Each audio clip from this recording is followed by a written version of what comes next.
Carla trabalhava na empresa há 4 anos. Pontual, discreta, competente. Naquela manhã, ela respirou fundo antes de bater na porta do escritório do patrão. "Senhor Renato, eu preciso conversar com o senhor." Ele mal tirou os olhos do computador. "Seja rápida." Ela segurou o exame nas mãos. "Eu estou grávida."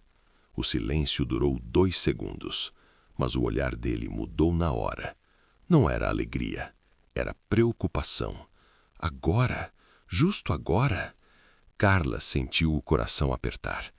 2 dias depois, ela foi chamada ao RH. Renato estava lá, frio, formal. "Estamos fazendo alguns cortes na empresa." Ela já sabia.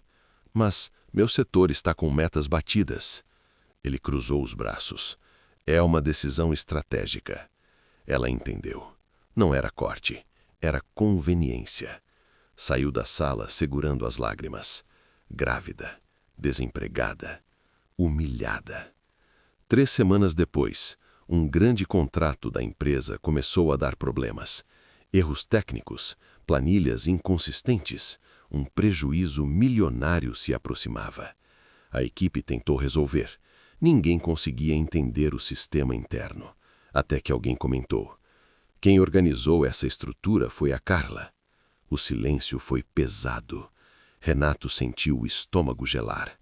Ela era a única que conhecia todos os detalhes daquele projeto. E agora não estava mais lá.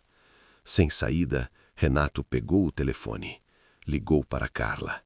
A voz dele estava diferente. Nós precisamos da sua ajuda."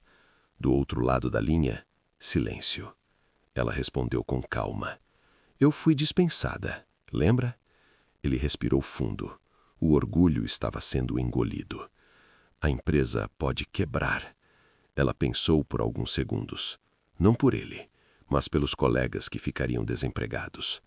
"Eu ajudo, mas como consultora e com contrato formal."